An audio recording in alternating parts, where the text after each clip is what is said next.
Guys, welcome to episode 6 of the Be Better podcast with my special guest here, John Kramer. John, how you doing? Doing good. How are you? Good, man. Good. Thanks for being here. I really appreciate it. So I'll go ahead and jump into it, John. So I know you pretty well. Obviously, a lot of people don't. Could you just give everybody who listens a little bit more background of like who you are, what you do, what you like to do, and kind of a little more of your story? Yeah. So I work in IT. I work at a company called Distribution Management. They're kind of like almost kind of like an Amazon.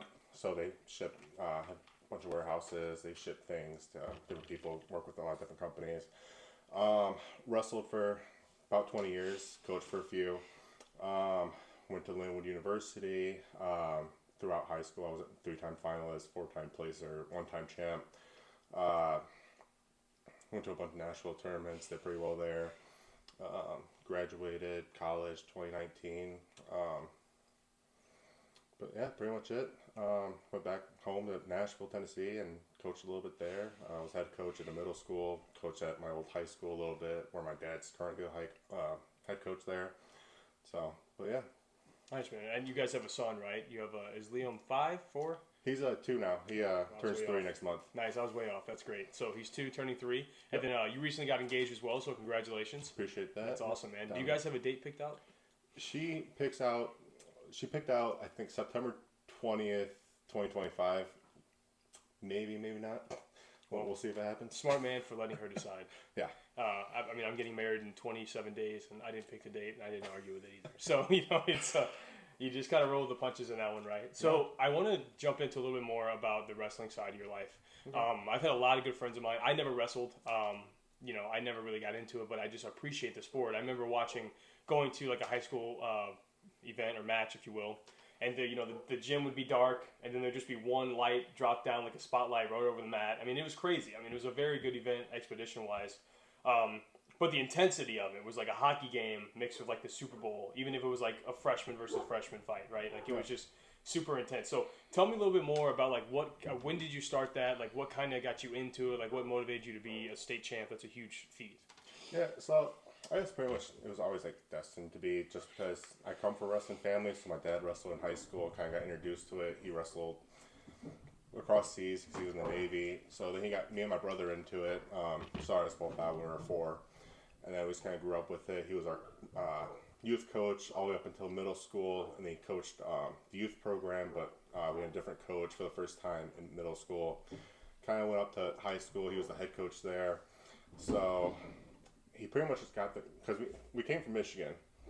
And then he was the coach up there, coached the national team out there. And then so we went down to Tennessee, because that's where my family kind of moved to, because they moved up from Florida. And when we got there, the school we were at wasn't very good. Just wasn't competitive at all. And within 4 years, we were able to completely turn that around. My dad started off with a group of middle school kids. He was very involved with the youth, because if you're not involved with the youth, you can't develop a program. Right. So kind of started with the youth, got us all the way up into high school. And then my freshman year, we were the first team in school history to make it to state. And then the next 3 years, we were able to place at state. I think our team took 3rd, and then 2nd my junior or senior year. So it was always I was always kind of in it. So coming up freshman year, I didn't think I was very good. Ended up playing football, went into wrestling season. Ended up taking 6th at state, which me and one of my buddies, Austin Richard, were the first 2 kids to ever place at state from our school history. And then the following year, I took 2nd. My junior year, I took 1st, and then my senior year, I took 2nd. So just kind of being around the sport, being around a bunch of like-minded individuals, kind of just helped me improve my life. Just kind of going through that, and then going off to college. A college room was a lot different than a high school room, just because you walk into a college room, every person in there has dominated the high school. So, you're not wrestling, Joe Schmo, every day now. Now you're wrestling, the top tier of this guy coming from. Yeah. So you wrestle. It's a state finals match every time in the practice room. every match you wrestle with, it's a state finals match. So no, it's very different. Just kind of coming from that background. So my dad just wouldn't let us quit. So we quit all the other sports, stayed in wrestling. Yeah, I mean, you guys definitely dominated that category. So, obviously stick with what you're good with, right? I mean, that's just the way to play it safe. But so, I want to back it up a little bit more. So, obviously you started at a young age. Like, it's pretty much in your blood, in your DNA, essentially. How critical do you think that's been as far as, like, because you're a pretty hardworking guy now, fairly successful, you have a family, getting married, like, you're doing everything right in my mind. So, how critical do you think that having that discipline on the wrestling side was, starting from a young age all the way up to now, with you being in your 20s? Oh, very critical. I mean, even at a young age, if you're not disciplined, you can't compete. Wrestling's one of the hardest sports to get to match day. Definitely. You got to make weight, you got to train. Making weight's the biggest one. If you don't have discipline, you can't make weight. So, especially just going through that, now being disciplined in what workplace, when things need to get done, it gets done at a certain date. Right. So, especially also having a sense of urgency. Just because, throughout any type of sport, you're on a timeline. If you want to be a state champ in high school, you have 4 chances to do it. Unless you're in private school, then obviously you get more. Sure. Because you can wrestle you can compete when you're in middle school. Yeah. But sense of urgency and just being on a timeline just kind of puts everybody under pressure and just kind of, you either got to make peace with the chaos or... Yeah, leave. Yeah, absolutely. I like to call that controlled chaos, right? Yeah. Because you just kind of got to go with it, even though the world's on fire. But I love that, man. Like I said, I had some buddies I wrestled, and I just remember being in high school, and just seeing these guys come to school in a fucking trash bag suit, trying to cut weight. I mean, that's got to be one of the hardest things ever. I've done some sports in my life where, my weight was kind of a benefit, but I know the whole goal is, especially like MMA even as well, right?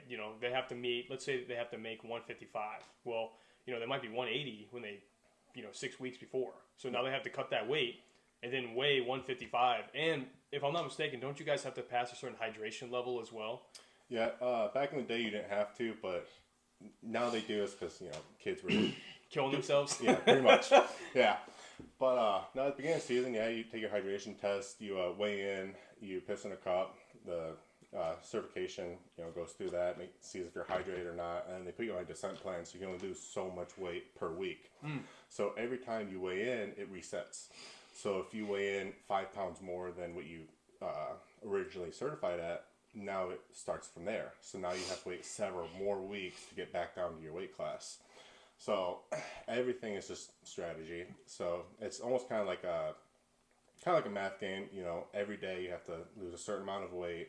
You can only eat a certain amount of weight. Towards the end, calories don't really play a factor in it, just because you're really not, losing calories. You're losing water weight.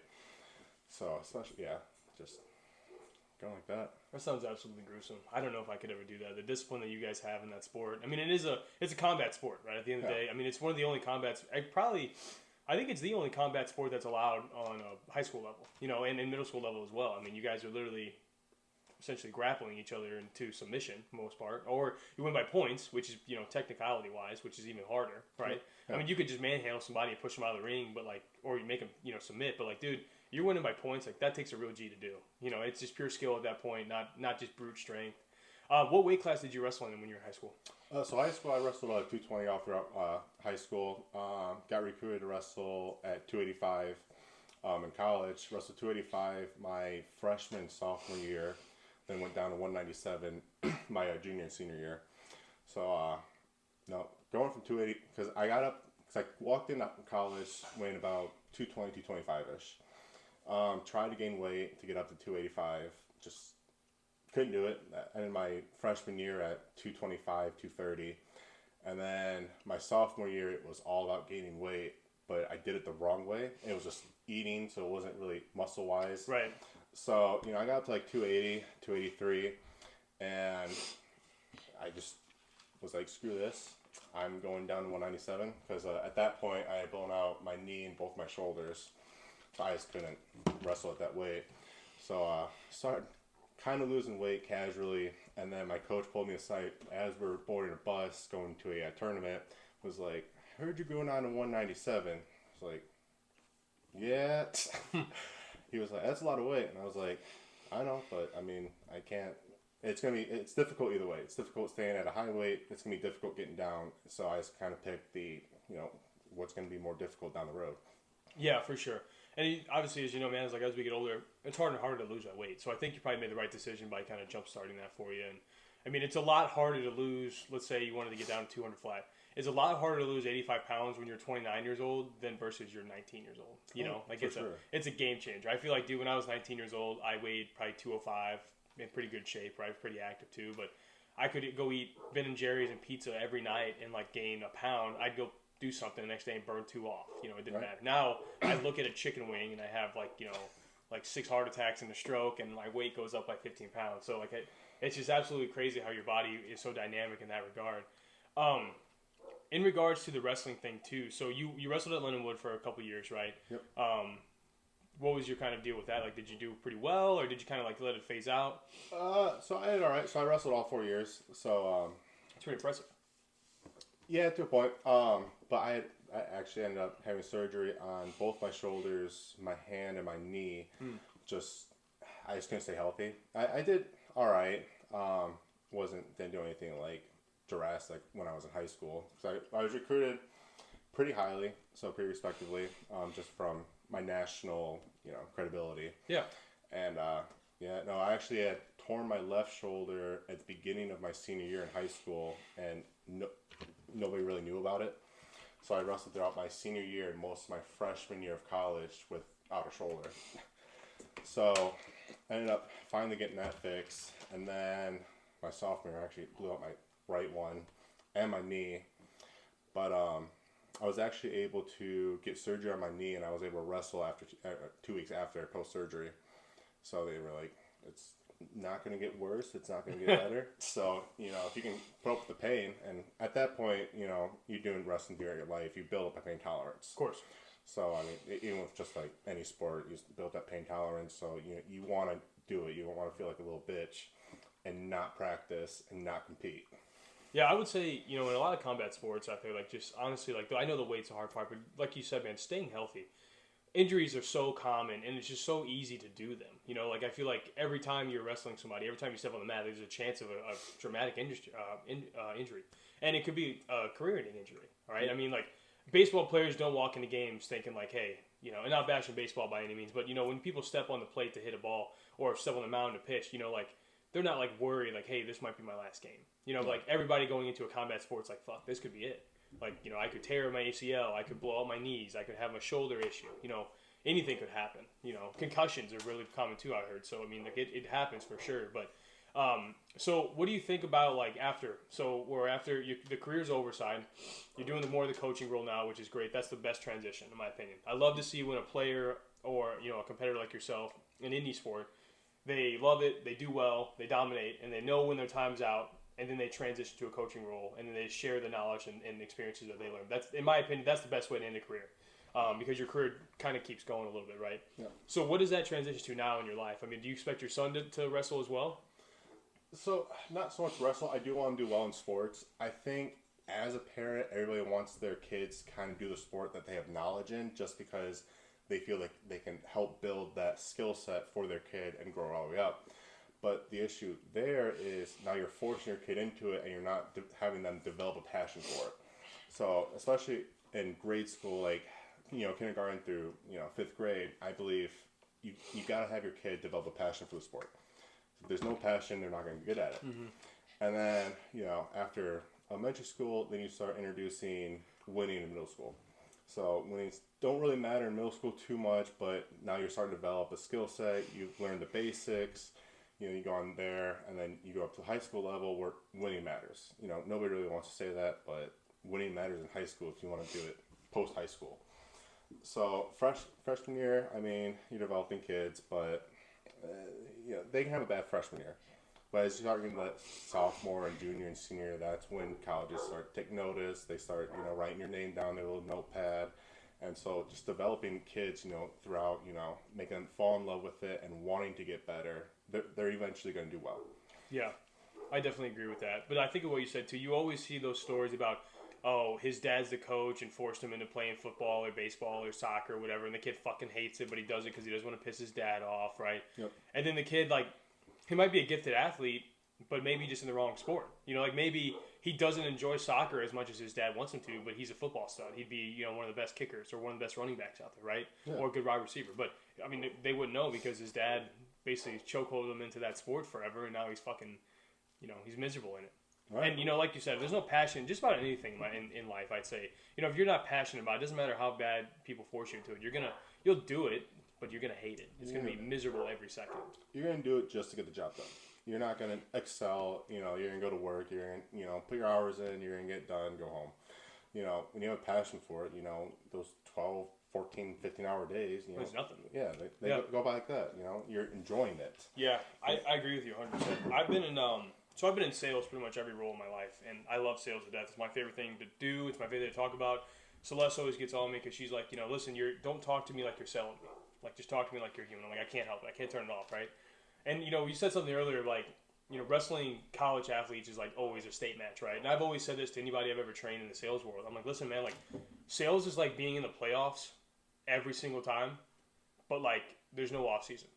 Like, every month you have a number. You have a goal, essentially, right? Most sales organizations have quotas, whatever the hell you want to call it, right? But objectives, if you will. First of the month, playoffs start. You're busting your ass the whole month, right? And at the end, you either win the championship or you don't. Now, in professional sports and other sports, you know, if you don't win the championship, you get 3-4 months off, 2 months off, whatever it is, 6 weeks off, whatever it is, right? And you can recuperate, relax. Dude, sales is not like that, man. You gotta, it's playoff season every time, and either you win the Super Bowl or you don't. And if you don't, it's back to fucking, you know, round one of the playoffs the next month, right? So, I love that, what you said earlier about that. I've related to that in my life tremendously. So other than the wrestling stuff, obviously, you know, you have a pretty good track record there. Do you have any ambition to coach anybody local here? I mean, like any high schools you want to reach out to, or any, you know, kind of, what do you want to call them, I guess? Clubs. Clubs, organizations. Like, what is the one? Bonneheim's out here. They're pretty big.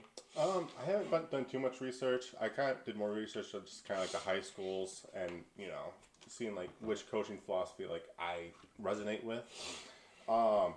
As far as clubs go, I haven't looked too far into that. You know, Liam still has a few years before we can start getting him into there. But as far as coaching, I'm not entirely sure. I want my son to do really well, but I also don't want to be there and force him. You know, I'd rather him play a sport where I have no clue what the sport's about. I barely know the rules. I don't know if he's going to do well or not. Because, you know, with wrestling, I've been around for so long, I know if he's good or not. You know, and then that's going to, you know, it's not fair to him for me to judge him on that. But, you know, when he's, you know, going out playing soccer, I don't know shit about soccer. But, you know, until someone says he's good, you know, I won't know. Yeah. And also, too, like, you're giving him a chance to be unbiased in his development, right? Yeah. Like, I mean, I feel like there's a lot of things in this life when it comes to sports and just in life in general. Humans have to learn by trial and error. You know, you have to kind of get your shit rocked a couple times to realize, hey, I don't go down this path, or I don't do this, or I don't move this way, or I don't do that, right? So I feel like when, you know, you're such a pro in that category, you know, you're going to be able to call out his flaws. He's not going to learn from it. He's just going to, like, hear you chew him out. And it might not, you know, it might hurt his passion side, right? Yeah. But like you said, you know, he's got a third party, somebody that is not his parents, that he's not going to, I mean, because you understand, dude, like, you resented your parents, I resented my authority figures, right? Like, they tell you to do something, you're like, fuck you. Like, whatever, right? Doesn't matter what it is, right? Hey, there's $100 bill over there, fuck you, Dad. Like, you know what I mean? Like, it's just a natural instinct. But, you know, if he has a third party source to, like, kind of train and coach and develop him into whatever, I feel like he'll, like, you know, I agree with you, he'll learn a lot better that way for sure. And then you'll be able to say, hey, you know, my kid's a soccer stud. Instead of, you know, you knowing, oh, man, my kid, you know, he's not the best at this. Like, fuck, pull the plug. You know, like, it's, I understand for sure. I know when Celeste and I, you know, I guess, Jesus Christ, man, by this time next year we'll have a kid, boy or girl. I'm not sure yet, obviously. But, you know, by this time next year we'll have a kid. And I immediately want to get them involved in sports and extracurricular activities like that to kind of get their disciplines built up. There's just something about, in my opinion, combat sports that is humbling. I've always been a real egotistical, cocky kind of guy in my life. And then I started earlier this year in January, my buddy started taking me to this MMA gym that I've really been fucking slacking on the last month. So in the comments, tell me to get my lazy ass to the gym. But I started training there in January and just kickboxing and boxing classes. And dude, like, the gym humbled me so quick. combat sports. My first interaction with combat sports ever. I mean, these guys in there, like, if they wanted to, they could kill me and put their nuts in my face, and there's nothing I could do about it, you know? Yeah. But everybody there in that environment is so nice, so humble. They're just so good people, and they're like, hey, listen, we know you're here to get better and to learn whatever. Let's work together. So I think for sure in my situation, I'm going to definitely have my kids, you know, involved in combat sports to a controlled level, right? Yeah. Get them involved in boxing, kickboxing, wrestling, whatever they want to do, but I'll have them pick one just to develop not only a sense of self-defense, right? Nobody's going to be able to pick on them or anything, but I think it really instills I don't know how to explain it, man. Maybe you can kind of dive into it, but like, would you say there's just something, I don't want to say the word magical because that sounds kind of weird, but like something unique about like human on human forceful interaction? Yeah. So I feel, especially with wrestling, jiu-jitsu, you know, any type of sport where you're, you know, interacting like that, you don't really, you find more about yourself. You find out how your body works, right. How your body moves, how flexible you are, you know, and then you can, you know, from there you work on that. So it's, you're battling somebody always, but you're more just focusing on yourself, working on yourself, battling yourself every single day. So it doesn't matter, like, you know, each partner you have, you know, they're going to have a different skill set. Their body's going to move a different way. You know, you may beat this person, but you might, you know, wrestle or grapple with another person that just beats you, but he's not very good. It's just skill set, the way his body works, you know, it doesn't resonate, you know. It's just, yeah. Yeah, I agree with you 100%. I've seen some guys in the gym that, like, you wouldn't even think would be hard asses, dude. But, like, if they wanted to, like, they could fuck up anybody in the room, you know? But they're the nicest guys in the world, right? Yeah. It's typically the guys that are the loudmouths that don't know what they're doing that get their shit rocked, right? So, I love that whole aspect, man. I think you're so right in that regard, too. I will tell you, though, man, like, I don't know. I just kind of I fell in love with the whole concept. It's a great workout, but it's also like I used to lift weights in high school all the time. Liked it then. I hate it now. Like I just can't go into a gym and just pick up fucking something heavy and do it for repetitions. It's just so boring to me now. When I'm in the gym and we're doing pads or, you know, we're doing the advanced class where we're actually kind of like going like 20% and hitting each other just a little bit, right? Like it's a game changer. It's involving. You're learning, like you said, but also you're getting a good workout in. I did my first jiu-jitsu class. I wanted to wait for a long time. I was not ready, and I'm still not ready. But I wanted to do my first jiu-jitsu class just to try to just to see what would happen. Yeah. I went in there, man, and it was awesome. Got humbled real quick. Was wrestling with a purple belt. This dude's a fucking maniac, and he was just like, "Hey, you know, I know you don't know what you're doing, but like, we're just gonna go through some drills." And like the drills that he showed me, dude, like this dude was able to like, you know, submit me in 30 seconds. Rightfully so. I mean, he's been doing this for 15 years, right? He's a god at it, but. It was just like the whole learning capabilities of like that style, right? Like people get in fist fights and stand up fights at a bar fight, right? They're all right here. It's all emotions right here, right? Yep. They're not thinking about their legs. They're not thinking about your clothes. I mean, whenever he told me in jiu-jitsu, like most of the time they tap people out by using their gis as a weapon. I was like, hold on, man. You're telling me you choked this dude out with his own shirt? I was like, that's a game changer. You're adding a dynamic to your skill set that's irreplaceable. You know what I mean? So I didn't. You mentioned jiu-jitsu. Did you have a background in that as well? I didn't know you did that. I did a little bit in high school, not too much. I started doing a little bit after my junior year. I kind of backed off of it just so I could stay healthy for wrestling. Sure. You know, I already had joint issues and just trying to stay as healthy as possible. Rolling on the mat doesn't help that. So. No, definitely, especially just trying to stay healthy. I do want to start getting back into jiu-jitsu. You know, just kind of roll around. I just kind of do something. You know, I do kind of miss it. And, you know, like I said, we're on a timeline. So, you know, eventually my joints are just going to give out where I can't do it anymore. So, yeah. While I'm still in my 20s and, you know, want to do that, want to get back into coaching and just kind of, you know, at least stay around the sport. I don't want to completely leave it. Well, it's a part of you. I mean, you don't have a choice. Yeah. I feel like even if you wanted to leave it, some part of you is going to have to subconsciously bring you back to it. I mean, that's just the reality of it, in my opinion. And I think that's the way with a lot of people. Things like I have a certain connection to certain things, and even if I wanted to stop tomorrow, I don't think I could. You know, like just something I might be able to take a break, but something in the universe would kind of rope me back in and pull it in. I think all of us have those things. But yeah, I mean, I agree. And just something about like I said, I love the kickboxing, I love the boxing stuff. I wanted to do it. My plan was strategically. I needed to lose a little bit of weight, so I lost quite a bit of weight. Needed to lose a little bit more, and then I wanted to just get my cardio health quite a bit stronger.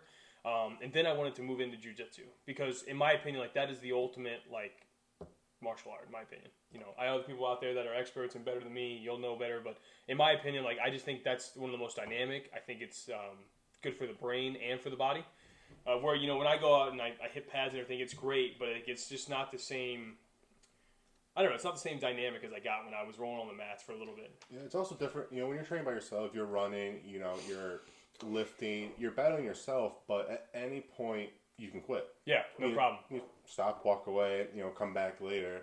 You know, when you're in those combat sports and you're, you know, sparring, you know, with a partner, you know, if you stop, they don't have to stop. Yeah. You know, they're not weights. They're not going to wait there, wait for you to come back. They're going to whoop your ass. Yeah. I mean, naturally, right? I mean, if you stop, you're almost becoming the prey at that point. You know, like you're just going to, if you stop, you're dead, essentially, man. So I agree with you. Like, you know, all of us have been on the track running, trying to do whatever, and you're like, oh, well, we won't do this last lap. We'll do it next time, right? And whatever. No harm, no foul, whatever. But, like, yeah, when you're when you're on the mat or in the ring or something, dude, like, you don't get that chance to stop because the other person's just going to rock your shit and it's going to be over with. Yep. So, yeah, I love that, man. Other than that, you know, like, I think the wrestling side of your life is very interesting. Obviously, I know you'll transition and do well in that. So, besides that, like, what other things do you like to do? So I like to fish a lot. That's kind of like one of my only things that kind of like calms my mind, just because, you know, especially, you know, coming from a wrestling background, every part of your day is, you know, laid out, strictly laid out. You know, you wake up, you go run, you go to school, you know, practice here, you gotta lose weight here. Everything was always planned out. So even now, you know, having free time, to me, it sucks. So I always have to do something, you know, even if it's just, you know, cleaning the house, you know, going out back, cutting the grass, playing with the kid, taking the kid, you know, doing something. So, you know, I'm fortunate Maddie's kind of the same way. She doesn't like to sit still. She doesn't like to do things. So every single weekend we're busy, which is, to me, that's awesome because, you know, growing up, you know, every single weekend we were traveling to wrestling. We were traveling across the country. We were always doing something. Not too many vacations. Our vacations were wrestling, you know, rightfully so. You know, that's what I enjoyed. I enjoyed the national, you know, wrestling tournaments more so than anything in state. Just because when you're wrestling nationally, it's almost not easier, but it's almost, you can't develop a game plan for national tournaments just because you don't know who you're going up against. You know, to me, you know, if you're wrestling in, you know, say in state, you're, you know, playing in state, they can study you. They know who you are. You know, especially, you know, the better you get. Yeah, you know, the probably more, watching tape on you. Yep. And that, but you know, nationals, it's, you know, just your skill set going against somebody else's skill set. You know, nobody has a game plan. Everybody's just going out there and they're, you know, battling. So that's more of what I liked. Yeah, that makes sense. So I wanted to a little more interesting because I love to fish as well. If you can't tell, I fish probably 3 times a week, if not more. I try to fish as much as I can. What do you like to do in that regard? Like, where do you? I mean, no guy tell me your secret spot, but like, is there a certain type of setup you like better than others, or? Not really. Just kind of, you know, I like the old-fashioned way, just the hook and worm. Yeah. You know, I haven't, not too many places out here. I haven't really, you know, scavenged any spots yet. So, but in Tennessee, definitely, you know, going up there, you know, you kind of hear about some spots. You know, you take the kayak out, you take the boat out, you kind of go, you know, in the little back coves. So that's what I love. You know, especially, you know, having a brother who still lives there. You know, he works on boats all the time, so he hears about a lot of spots. And he takes a couple spots, you know, to kind of go back. So that's really where I get my fishing is when I go back home to Nashville. No, but out here, there's a couple state parks. You know, Vlass is right down the street from me. I kind of go there. You know, I love it there because it's a stock pond. I do like stock ponds. You're fucking cheating, dude. Yeah. But it's fun. You know, especially, you know, taking kids there. You know, Maddie's brother, you know, he's younger. I'm not sure what age he is. But he loves it. So I, you know, take him, you know, quite a bit. Just go up there, you know. It's fun for the kids. Yeah, for sure. I mean, and I think it goes back to what we said earlier about like disciplines, right? Like fishing takes a lot of discipline, right? Because like there'll be, I mean, dude, like I went out last night with a good buddy of mine. We own some lake property out west, and we have access to 4 lakes, and we were fishing the big lake on his boat. And I caught a bluegill. Typically, we're ripping it up, man. Typically, we catch 10 fish a piece, and they're all pound over bass, right? But yesterday, you know, it was just kind of a weird day, right? The low pressure, but the temperature was kind of dropping, so I caught a bluegill on a crankbait, which doesn't make any sense. There's a bluegill has no business going after a fish half its size, anyways, on a lure. But you know, someday, like my buddy Nick, he didn't get anything last night. You know, like, and it happens, right? So you have to have the discipline just to go out there and be out there. That's why I really enjoy hunting and fishing. I mean, I was duck hunting this morning.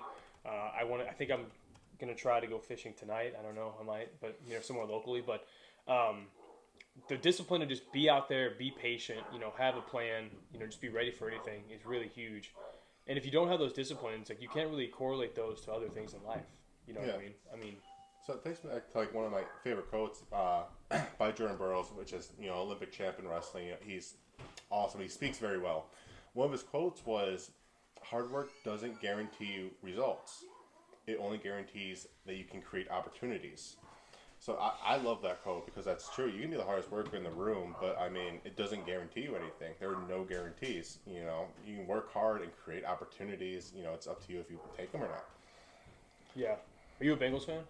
I'm not a Bengals fan. You just like Joe Burrow? I do like Joe Burrow. Yeah. He's a stud.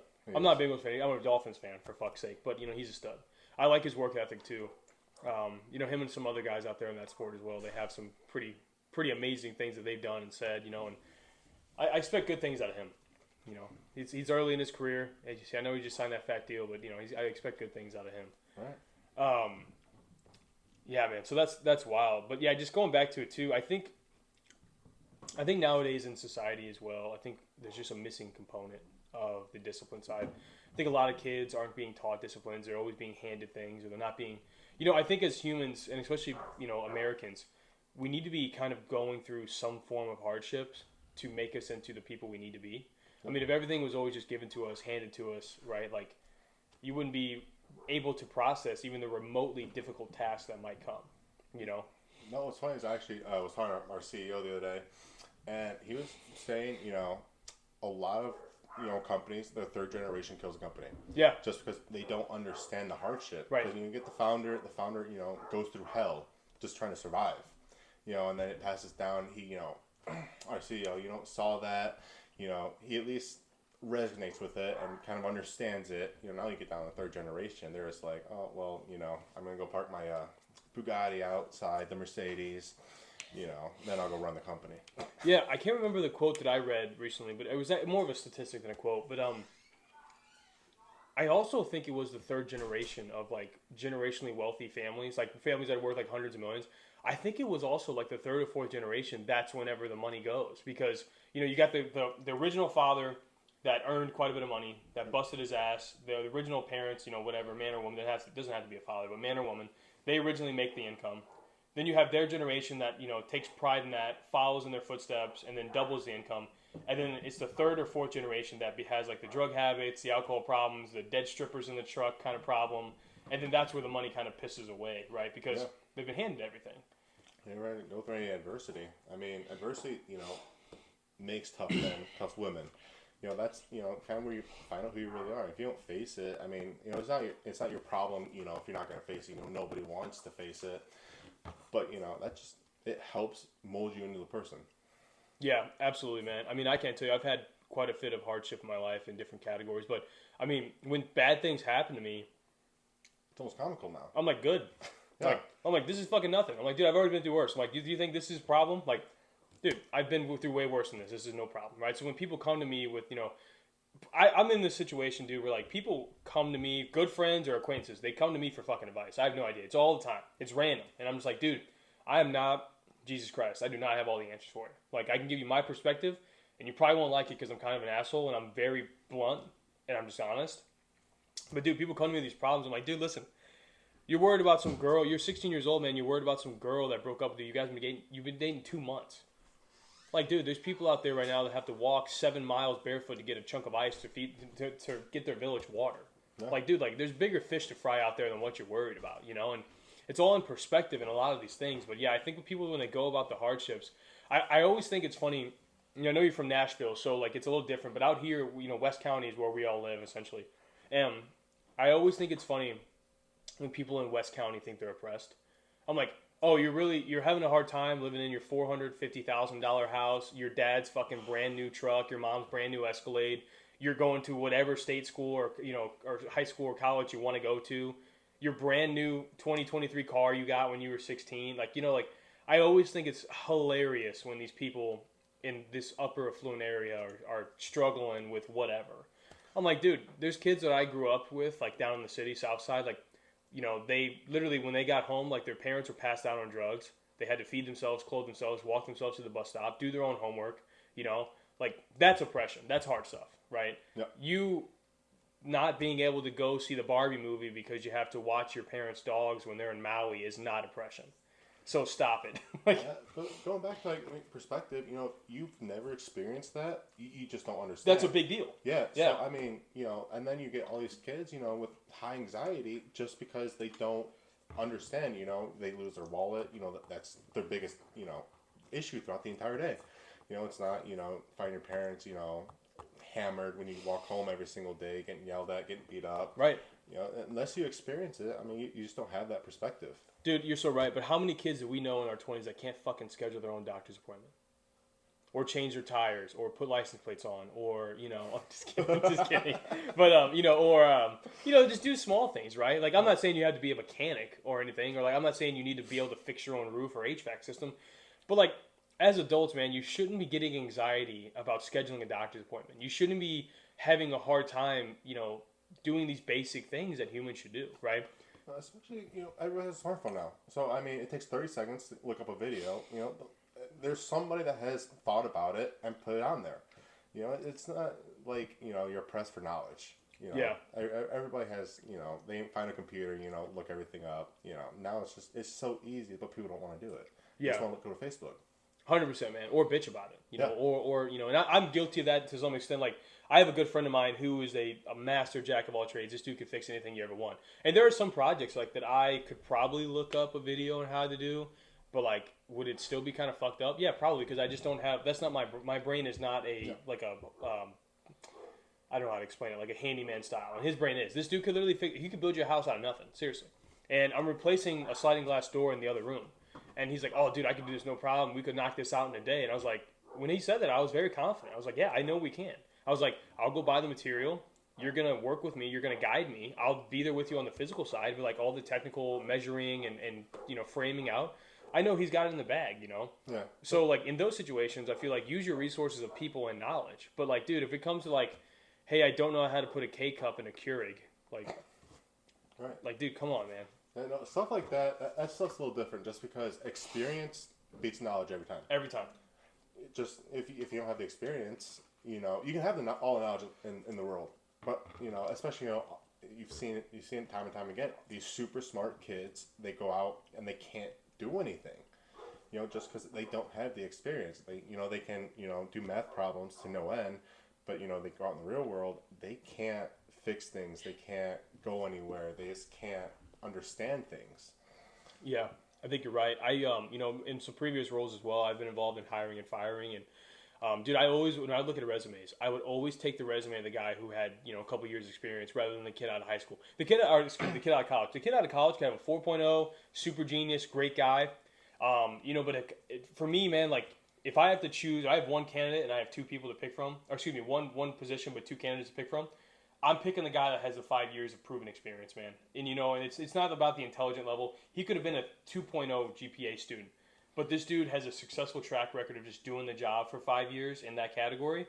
I'm taking his experience, man, because, like, you know, especially in the sales world, dude, like, the dude's probably already dealt with every objection you can think of. The dude's probably already had every shitty deal go on, every bad meeting. He knows how to prospect. You know, he knows how to do the whole 9 yards. Like, I'm taking that guy, excuse me, I'm taking that guy over the 4.0 business student out of college.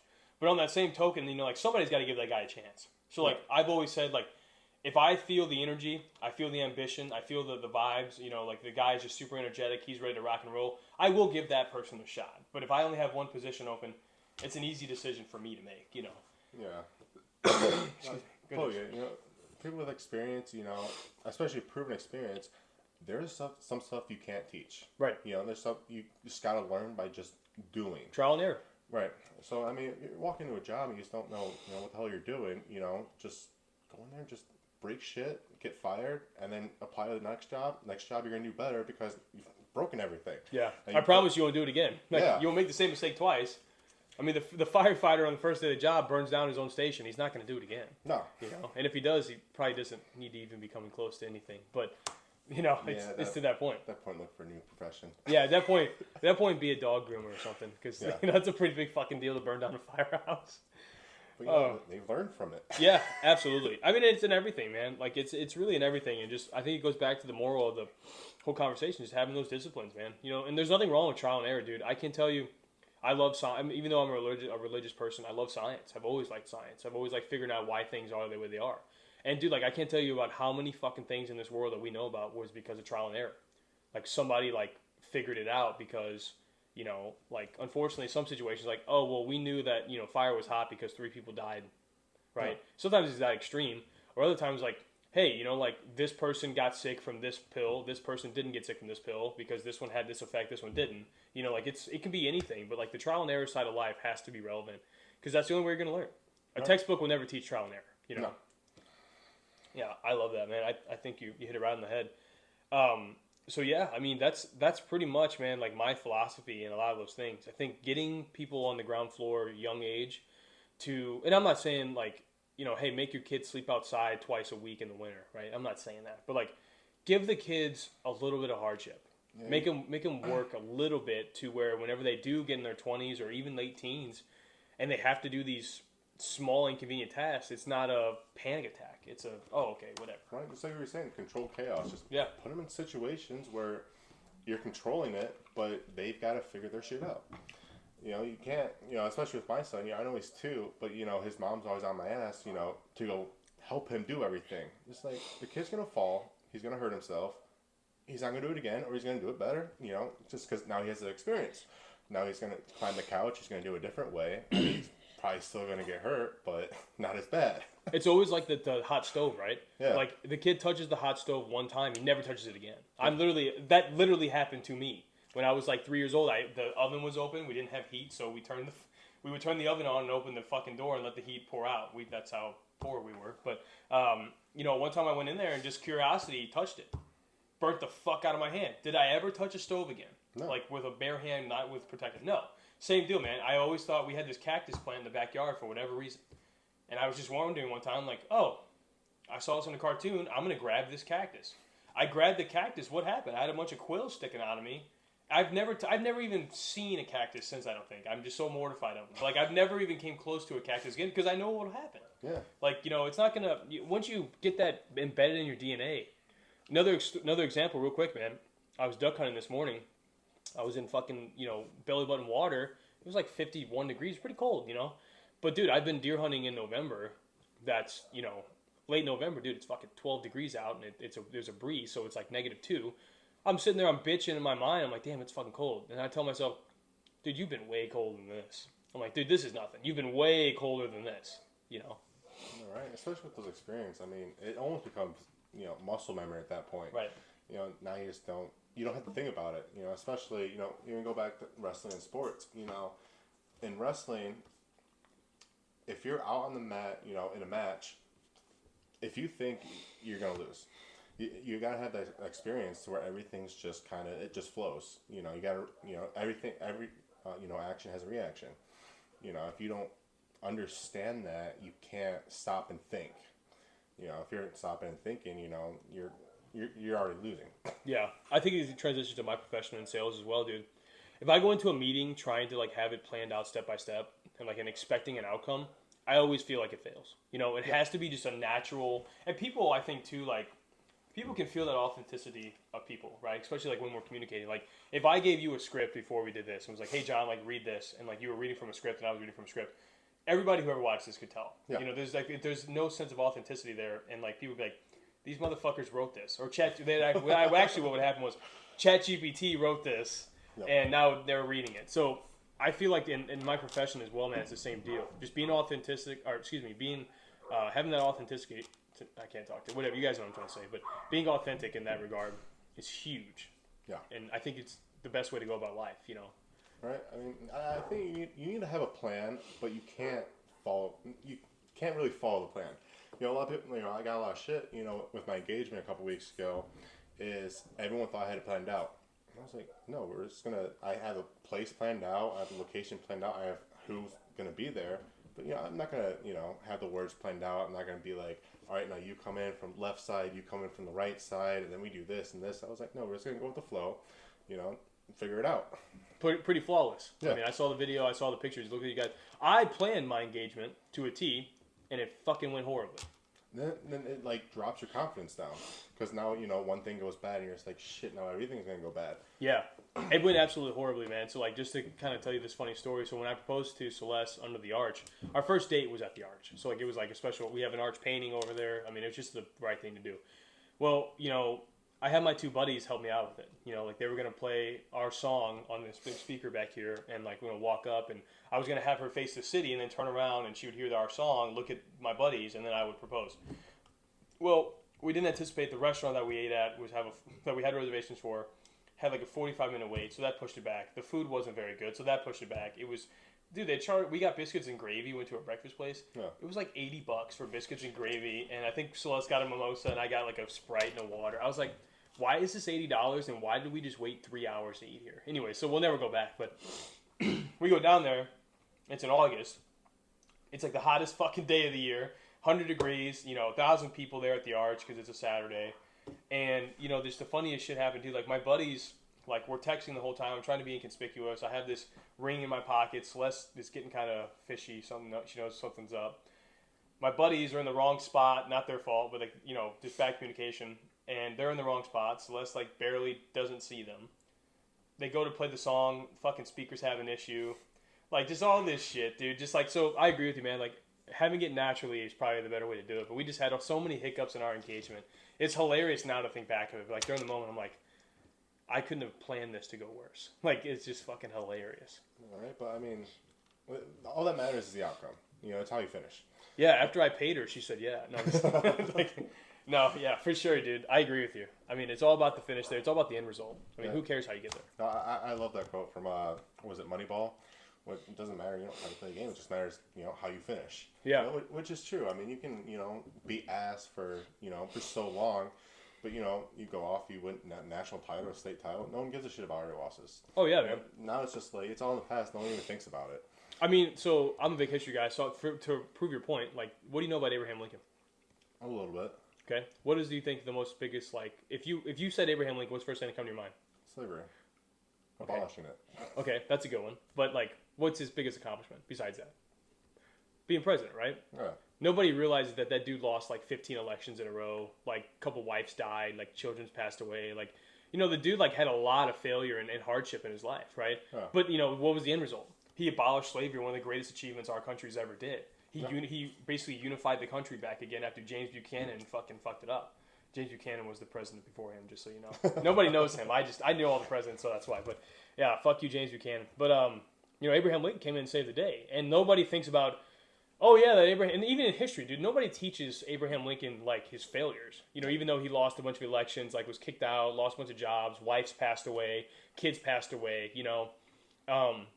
He was called like the most ugliest man alive one point. Like it was documented. He was like the most ugliest man alive. I was like, dude, give this fucking guy a break, dude. Like it's 1860. The country's at each other's throats. This dude just had his wife die, and you want to call him ugly? Like just give him a fucking break. But anyways, what people remember is that he abolished slavery, unified the country, and became president.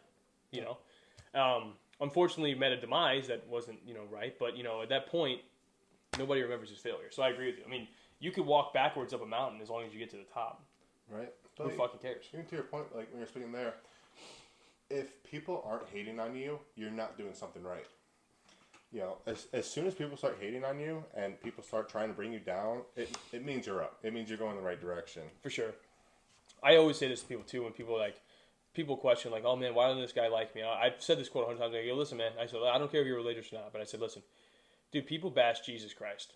And that dude literally did nothing wrong to anybody. Yep. Like, literally his whole life, 33 years, died for our sins. Whatever you want to believe, you can believe it. But I'm just saying, like, there's no documentation of that dude even being mean to somebody. And people hated on him. So I was like, dude, if people were going to hate on him for no reason, so what if they hate on you because you did this or did that? Like, who cares, at the end of the day. And I think, a lot of people out there, man, they need validation from others. And I was that way for the longest time, man. Like, I was a very, very materialistic person in high school, like, wanted to look good for everybody, whatever, wanted to be in shape for everybody, wanted to be liked.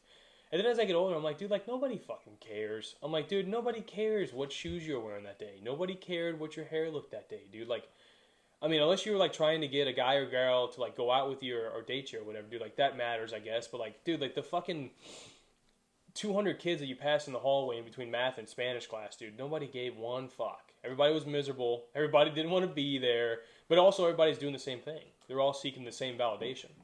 Well, yeah, well, it's funny. I saw a TikTok the other day. I really like the quote. It was some guy saying, you stop worrying about what people think about you when you figure out that they seldom do. Which is true. 'Cause, there's a lot of people, I just don't think about, that, people are probably trying to, impress other people and whatnot, but, they don't understand that people don't think about them. Which is... As much as they think they do. Yeah. And how vain... I like that quote, but it was like, also you just kind of double down on that thought. How fucking vain are you to think that everybody's thinking about you? Right. Like, come on, man. Like, God bless. And I'm telling that to myself in the past, right? Like, who are you that everybody's going to think about what you're wearing? Who cares? Everybody's kind of, especially in high school, everybody kind of thinks that way. You got to do the right things here and there. You can't do anything embarrassing because, then people think about it, until, the end of time, which isn't true. They'll think about it for like 5 minutes and then they don't think about it for the rest of the day. Oh, yeah, dude. I can't tell you, man. There's been so many things that have happened to people in high school that I know that, like, unless, like, one of us brought it up, nobody thought about it again afterwards. Yeah. Like, the girl accidentally puked on her fucking... Like, I can't say girl. There was this kid in my math class. Dude puked on his fucking final one time. It was hilarious. Just got, like, the kid was just sick, literally. And, like, didn't want to go to school. Had to go to school because it was finals. We were seniors. As soon as the teacher laid it on the desk, he just yacked all over the fucking thing. Absolutely hilarious. I was in that class. I could not stop laughing. How many times have I thought of that in the last 10 years since I've been graduated?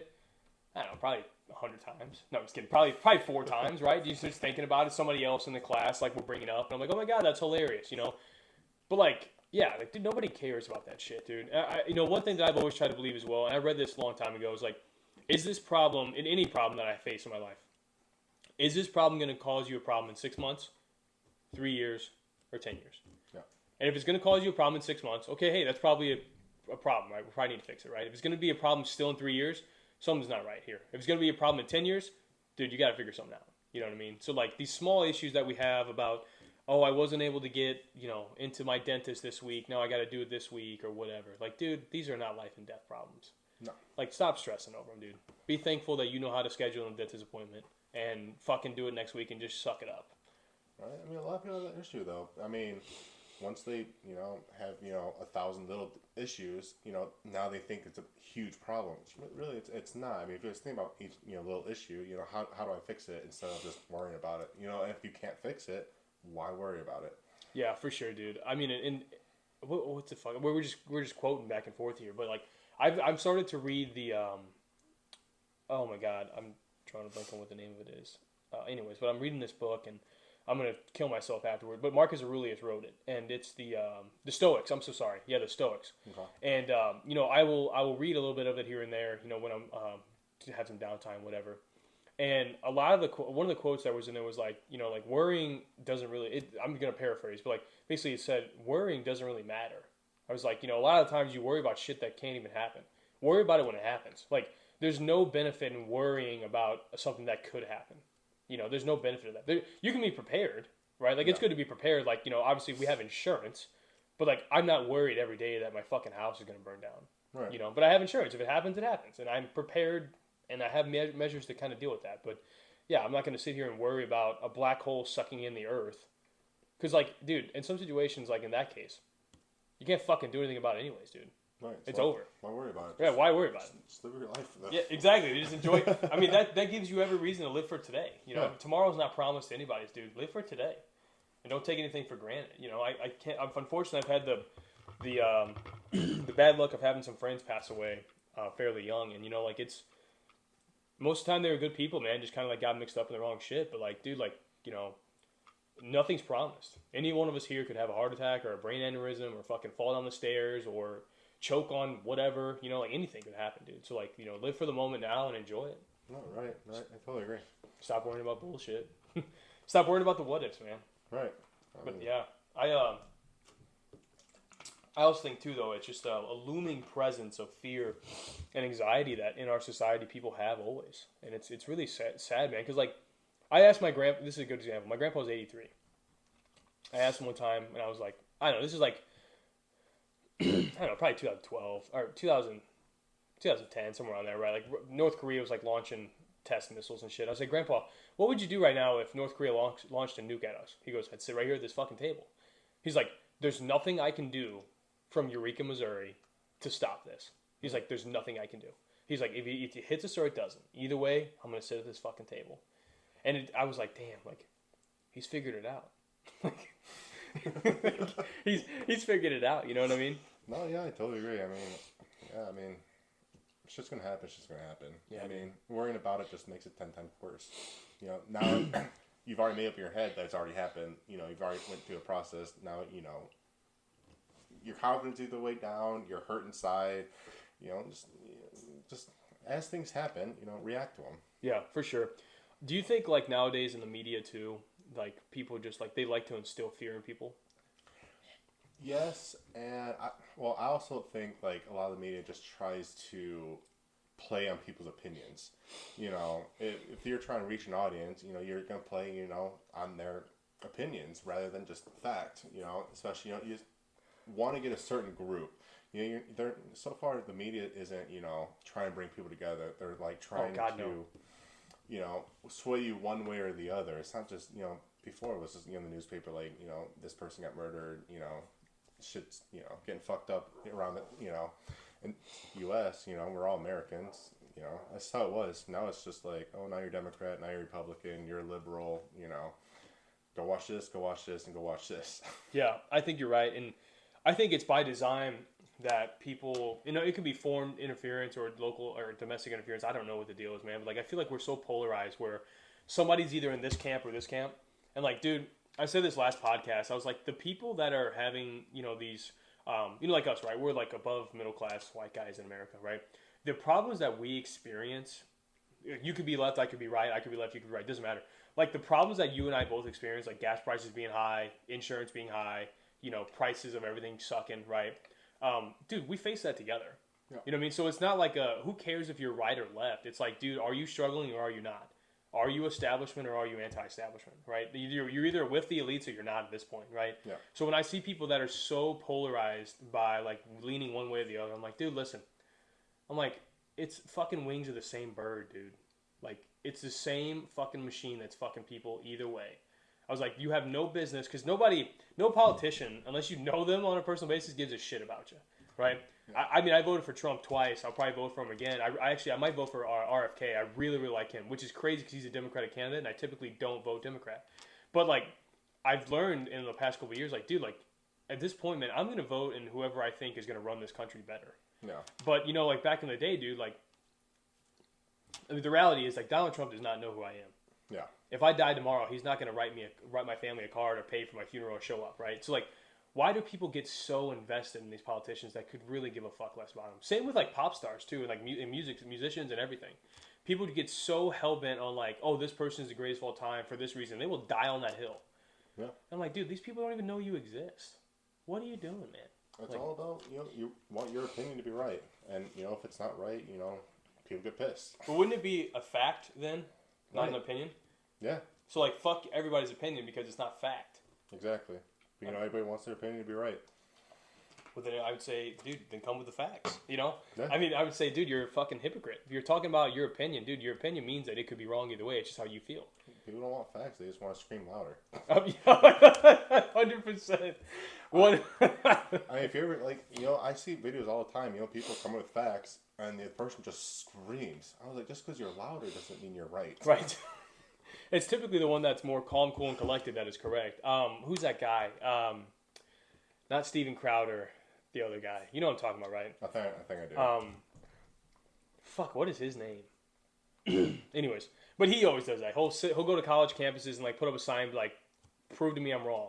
Yep. And they can't. And it's always like a crazy reaction, like somebody just freaking out, screaming at him, throwing, you know, a coffee at him, whatever. And he's like, I'm still right. Facts don't care about your feelings. You know, like I'm Charlie something is his name.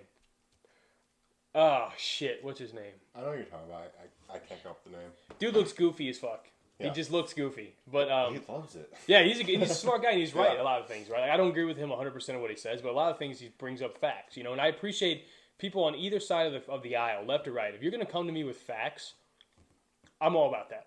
And like, because like I might have an opinion, but if you come to me with facts that are proven, like I don't take that as like a threat. I take that as like, oh, thank you so much for sharing this information with me.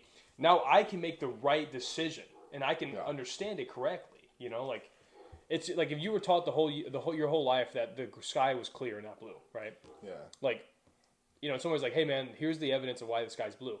I would not be like, fuck you, dude. The sky's clear. Fuck you. Yeah. There's also an issue with people not bringing the entire facts too. Oh, of course. For example, like I was in college and I was sitting in this class and this teacher or this professor was saying shit like there are more illegal immigrants from Canada than there are from Mexico. Which after doing research, I brought it to her. I was like, that's not really true. There's more illegal immigrants from Canada that have come here legally and stayed here illegally. There are more illegal immigrants from Mexico that come here that are, come illegally and stay here illegally. Ultimately, there's more, illegal immigrants from Mexico than there are Canada. It's just how she said the fact kind of portrayed everybody's mind. Well, college, and I'm not bashing anybody who went to college because I didn't go and I turned out fine. But there's a lot of people out there who went to college that turned out even better than me. So I'm not bashing people who have college degrees, but colleges are notoriously leaning one way or the other, and those teachers who shouldn't. In my opinion, it should be illegal for a person of an educational institution to push their views on you because children and students are so malleable. We're like, dude, like when we're young kids, I looked up to all my teachers. Maybe not all, but some of them, right? Like some teachers, like this dude could tell me the world, like my gym teacher, Mr. Bailey, when I was in 3rd grade. This dude could tell me the world was flat, and I'd believe it because I trusted him. He was a great guy, But like, if he told me one thing or the other, like, hey man, like chocolate milk comes from brown cows, I would have believed it. So like, kids are so easily susceptible to this information. Like it should be illegal for educators to indoctrinate their views on people. Yep. So a lot of these colleges professors out there, man, like they're pushing their agenda one way or the other. It's not just left, it's not just right, it's a mix of both.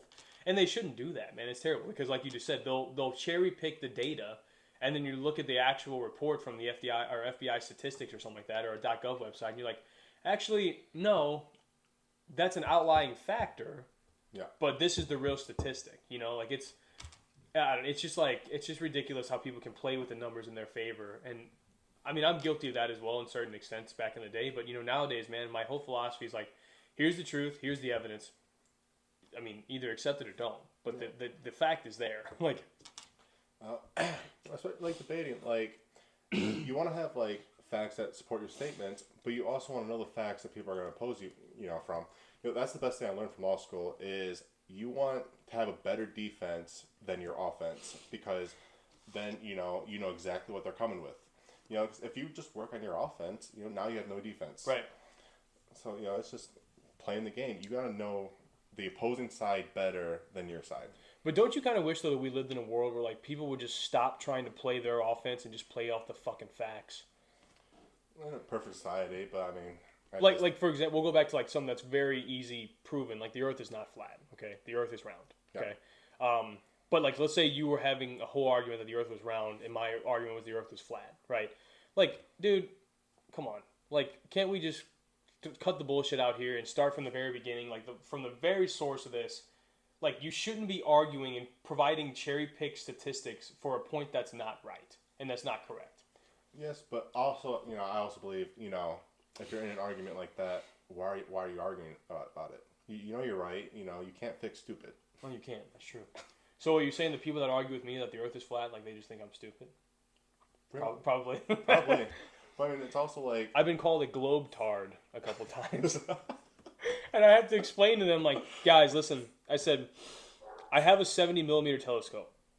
I've seen other planets. Why the fuck would only Earth be round? Or excuse me, be earthly flat? Why would every other celestial body in the universe be round? And they're like, you're just a globe-tard. You're just a fucking globe-tard. You don't know. You don't want to listen to logic. I'm like, okay. I said, listen. And there's a bunch of this. I love talking about flat Earth because it's so fucking funny what these people believe. Because I actually like a lot of the people that believe in it. It's just fucking hilarious to hear their like mental gymnastics. So, good buddy of mine is a flat Earth guy and love him to death. Great guy. Nothing against him. We just disagree in this category. And he tells me he was telling me the whole deal, like how there's an ice wall surrounding, and you know, like there's this whole other worlds and shit. Like, and I was like, listen, man, like, why can't all that be true, but the Earth still be a sphere? I was like, why can't there still be an ice wall around like the world we know, like the land masses, right? The 7 continents. But like, why can't, you know, why the fuck does the shape matter so much? And he didn't have an answer for me. I was like, why can't everything else you're saying be true? Just the shape is different. Or like, why can't we be a square? Why can't we be a fucking triangle? Why does it have to be flat? Right.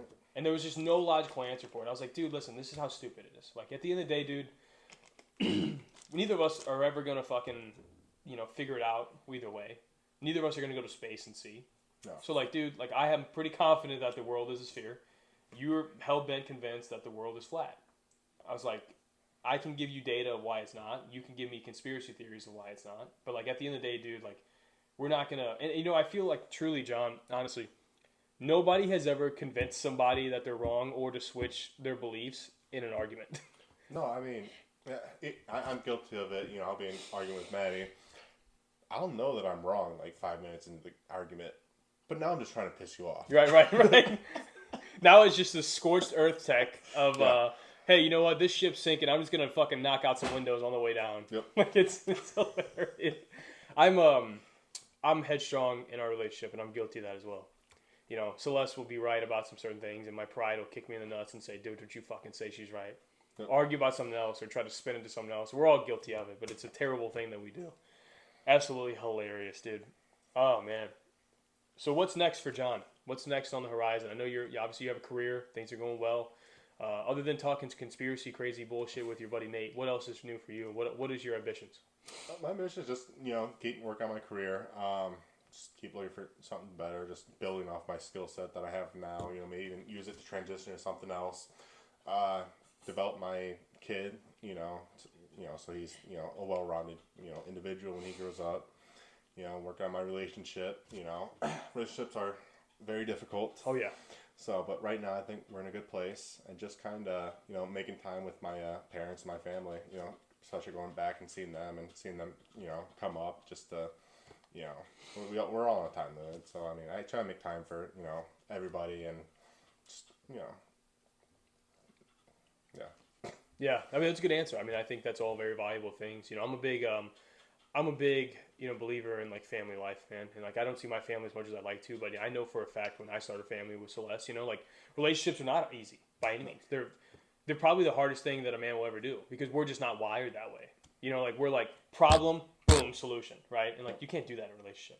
No. There's 1,000 little meticulous other steps that need to take place in order for us to get to that result. And even then, most of the time, you're still wrong, right? So like, but there's a fine line there of just like being there, Celeste and I will have this. We had some issues early on in our relationship, like just communication, and because like I would be doing something with this, she'd be doing something with that, and like, she would like, I read The 5 Love Languages by Gary Chapman, great fucking book, changed our relationship, and we're not perfect by any means, we still have issues, but like, it's helped me a lot because like a lot of the conversation was like, when a significant other, a man or woman, comes to you and presents a problem, right? I always respond with like, do you want me to solve this problem or do you just want me to listen? Right? Because like girls don't always want you to solve their problem. Sometimes they just want you to shut the fuck up and listen. And that's okay. Like sometimes she just needs to be heard. And I respect that and I love it. Other times she's like, Nate, the fucking sink fell off and we're water everywhere. Okay, do you want me just to listen or do you want me to fix it? Right? Like it's it's a fine line. You got to kind of figure out what the deal is there. But yeah, I'm excited for you, man. I think this next chapter in your guys' life is going to be huge. Especially with the family coming up, I'm sure you guys are going to be working on baby number 2 sometime soon. She thinks. Hopefully not. Well, you guys have to have one when we have one. So, they have to be someone around that age. Lee's already 2, so, he's going to be a little older picking on our kids. So he picks on us. I know. I've been to a restaurant with him. Yeah. It's a riot and a half, but it's hilarious at the same time. I love him, but he's a little monster. I mean, he's just... He's stubborn as hell. He's just like his parents. It's just... especially in my 20s being a dad, I gotta try not to laugh at him, but I think it's fucking hilarious. Oh yeah, dude. Especially going to pick them up from daycare. I walk in there and they're like, "Oh, well, your kid did this, this, and this." I'm just You're like, what do you want me to say? That's fucking hilarious. Like he's sitting in his daycare. He takes his he watches my phone when I watch his videos sometimes, right. and I come across this video of this kid who won the state championship, poured a drink in his shoe, and pulled a shoey. Well, my kid decided to do that at daycare. Took off his shoe, dumped his milk in his shoe, and fucking drank it. Fucking awesome. And they're concerned. I'm just like, that's funny. Yeah, I mean, like, dude, at the end of the day, dude, I believe in this firmly. A kid's gonna be a fucking kid. Yeah. Like, they're kids. They're so impressionable on everything. And like, you just gotta let the kid be a kid. If he wants to do a fucking shoey because he fucking did something, let the kid do it, man. It's gonna taste like shit. He's probably never gonna do it again. Right? We've all drank fucking beer out of a shoe. Right. It tastes fucking nasty, and you only do it when you're blacked out drunk. You never do it. Like, I've never been to a bar like, you know what sounds good right now? Bud Light out of my fucking booth. You know what I mean? But like, I've definitely been blacked out like, Jägermeister out of a Reebok. On it. And I hate when people say, if you do it drunk, you do it sober. Half the shit I do when I'm drunk, I would not do sober. Dude, that's the biggest bullshit. We've quoted a lot of things today that are real. That's the biggest bullshit quote in the history of mankind, dude. Because I had a fucking buddy of mine. We're in Panama City like 8 years ago. We're fucking obliterated drunk. I walk into the room, and he's got his eyes closed. He's all blacked out drunk. He's hammered. It's like 3 a.m. I walk in the room from coming home from the bar. He left a little earlier. He's got a ceramic bowl on a gas stove, so the flame's showing, okay? He's got a ceramic, like a cereal bowl, right? A ceramic bowl on there with an unopened pack of ramen sitting in the bowl, no water, no nothing, right? I walk in, I go, "Hey man, what the fuck are you doing?" He looks back at me, eyes closed, just different planet, dude, different universe. He looks at me, he goes, "I'm making cereal, you fucking idiot."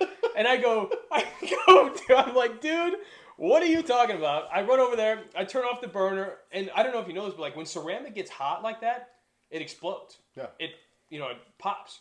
And this dude's got an unopened bag of fucking chicken ramen.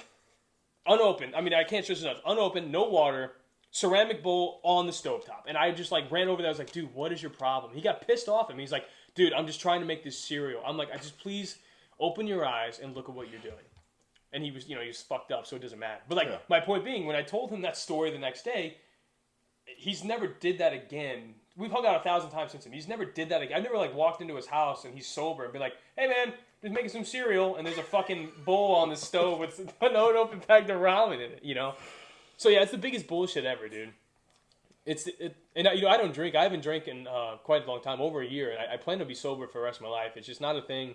Not that I ever had a problem with alcohol. I never drank multiple days in a row. I would pick like one day a week and go out with buddies and just, I would just get drunk. I drink a lot when I went out. We'd be at the bar at 8 till midnight, whatever, right?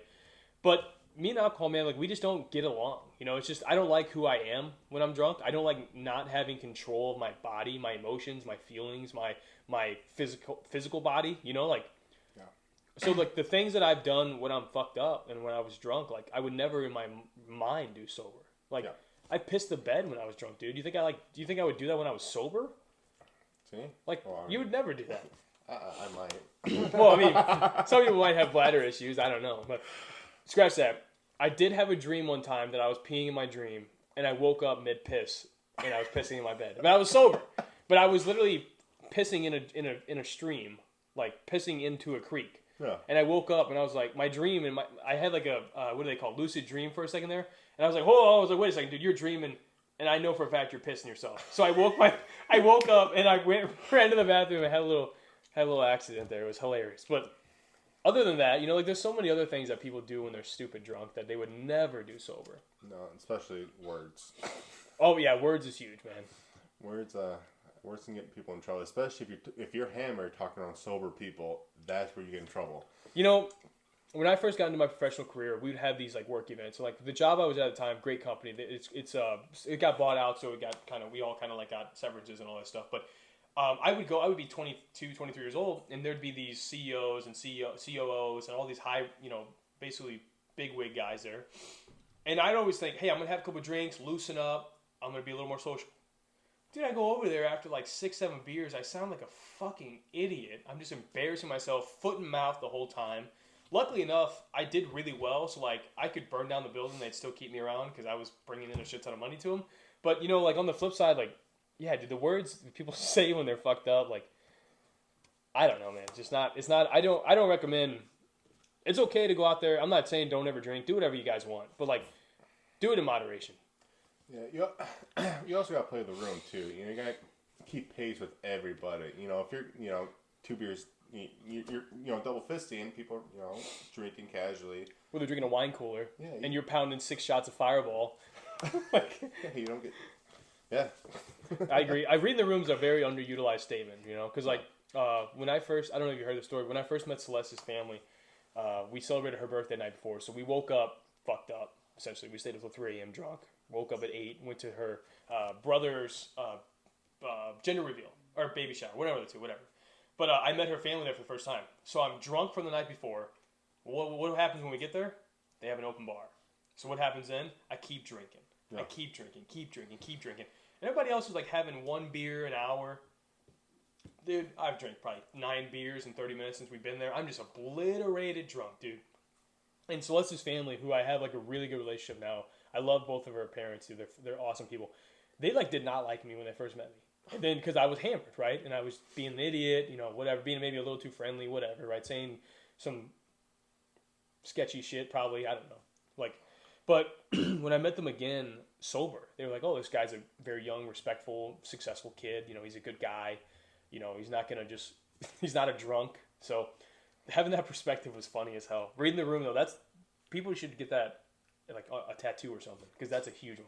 Yeah. Oh, man, that's great.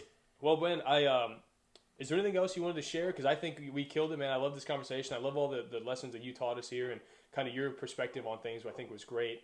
Hopefully anybody's listening out there, the whole moral of this conversation, get a discipline. Whatever it is, get a discipline, be consistent at it. Build these foundational blocks of your life to where if you do have hardship in your life, it's just going to be a walk in the park for you. Do you have anything to add? No, I think you pretty much hit the nail on the head. Cool, man. Well, once again, John, I greatly appreciate you doing this with me. It was awesome talking to you, and I expect you to be a guest again sometime. I appreciate you having me on. That's awesome. Cool, man. Thanks. Thank you.